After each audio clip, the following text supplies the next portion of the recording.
अस्सलाम वालेकुम की हाल चाल से भी ठीक मैं इसलिए तुम देख रहे हो मेरा यूट्यूब चैनल। वीवर मेरी दुआ है अल्लाह ताला तुहानू अपने हिफ्ज़ो मान रखे और आने वाली मुसीबतों परेशानियों दूर रखे।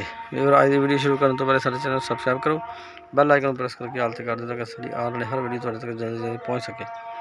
आओ हम आज वीडियो आगाज़ करते हैं, बड़ा इंशाल्लाह अच्छी वीडियो बनेगी। तो वीडियो पसंद आए तो लाइक करो, नाल जनाब शेयर कर दो, नाल अच्छे अच्छे कमेंट भी करा करो। आओ हम आज की वीडियो आगाज़ करते हैं। ਵੀਰ ਅੱਜ ਅਸੀਂ ਨਾ ਮੌਜੂਦ ਹਾਂ ਜ਼ਿਲ੍ਹਾ ਸਵਾਬੀ ਦੇ ਗਾਉਂ ਦੇ ਵਿੱਚ। ਇੱਥੇ ਜਨਾਬ ਹੈ ਨਾ ਤੀਰਅੰਦਾਜ਼ੀ ਦਾ ਮੁਕਾਬਲਾ ਹੋ ਰਿਹਾ।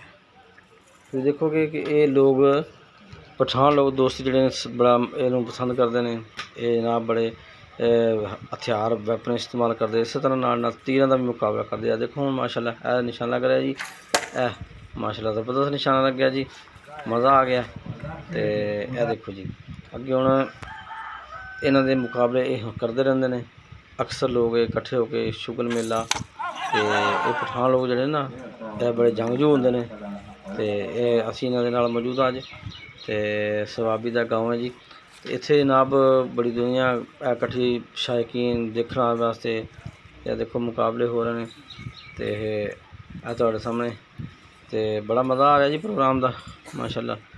तो तुम देखोगे हुण फैर का अपना करनगे तीर अंदाज तीर मारने जनाब निशाना ला के, तो बड़ा ज़बरदस्त निशाना मारते जी ये। तो इन्हां तुहानू अगर साड़ी वीडियो पसंद आए तो जनाब इनू लाइक जरूर कर दो और जनाब अच्छे कमेंट भी करो। तो दूसरा जिन्होंने साढ़े चैनल सबसक्राइब नहीं किया सारे चैनल सबसक्राइब कर दो, तो लाजमी सबसक्राइब करो। यह देखो माशा लगे निशाना माशा ज़बरदस्त जी।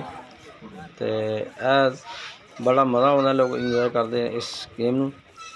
तो इत्थे जनाब है दोस्त दूसरे हुण करनगे तो बड़ा मज़ा आएगा जी। तो तुहानू वीडियो अगर अच्छी लगे तो लाइक भी करिए, अच्छे अच्छे कमेंट भी कर दिए।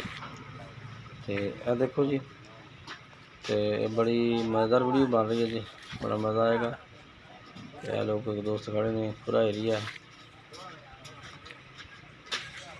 यह देखो माशाल्लाह कितना मज़ा लोग इंजॉय कर रहे हैं।